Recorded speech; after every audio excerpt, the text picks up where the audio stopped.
Yeah, there's a couple of layers to this. A lot of it has to do with politics, and the other half of it has to do with business. So we know that if a patient that has MSK pain, if they see and I will put a caveat on this, if they see a judicious and responsible PT first, that is not going to blanket 3 times a week for 8 weeks for every single patient. That's not judicious. That's not good clinical decision making. Oh, by the way, if they see a responsible and good physical therapist first, they probably are going to save money. Now, contrast that with some of the corporate models where they really want their therapist to encourage every patient that comes through the door to come in 2 to 3 days a week for 6 to 8 weeks. You're not going to save money there. So the insurance companies oftentimes are seeing these prescriptive, like, okay, I'm a PT business. This is how much we need to make in order to, keep the lights on and turn a profit. So we have to have most of our therapists doing this type of work in order to maintain our business.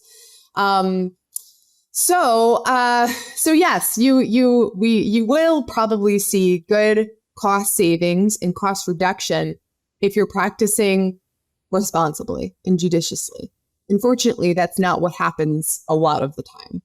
So if we flip the model though, and we actually, because we know only about 10% of any MSK, and that's not even including like the patients with dizziness and concussions and pelvic health issues and cardiovascular and pulmonary issues that can and should be seeing PT for their functional care.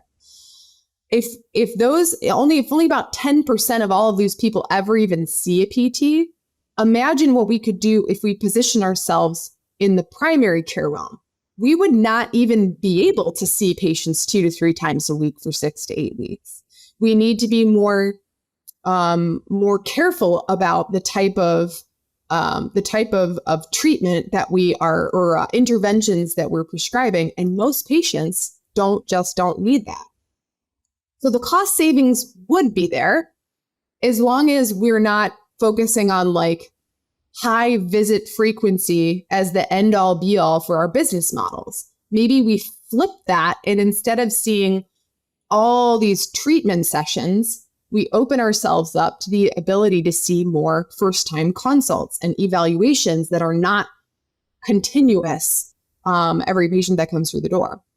So the business model is one aspect of it. Politics is the other. So when I talk about politics, I talk about, there's diplomacy and politics in just about every facet of every life, and healthcare is not at all exempt from that. We have the APTA. The APTA is physical therapy's trade organization. Every profession, not every profession, but most professions have their own trade organization that help represent and advocate on their behalf to move the profession forward and make sure that it is represented in the best way that it can. We don't have the strongest membership. A lot of people have qualms with the APTA. I have qualms with the APTA. I'm a member and always will be. But if we don't have membership, the APTA doesn't have funding to advocate for us. We also have a smaller profession than physicians do. So we have the APTA, physicians have the AMA. They're about 1 million strong and have a lot of money.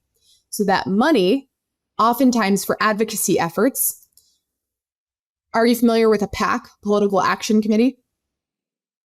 Okay, so a political action committee, a lot of trade organizations have PACs. These political action committees receive funding oftentimes from members, and that funding goes to various politicians, congressmen, senators that will help support our bills to move forward. Now, the problem with that becomes where, let's say, you swing one way or the other on the political spectrum, and maybe your trade organization wants to sponsor the political party that you don't align with. So people often won't give their money to political action committees for that reason. So in order to move things forward, you need money. And the party that oftentimes has the most money often has the most strength when it comes to bargaining and working with these congressmen that need money for their campaigns. And also, so think about this. Think about it this way. So trade organizations are, you have the APTA, the AOTA, the AMA, etc. Insurance companies like United Healthcare have billions of dollars worth of money to then give to these same congressmen and senators.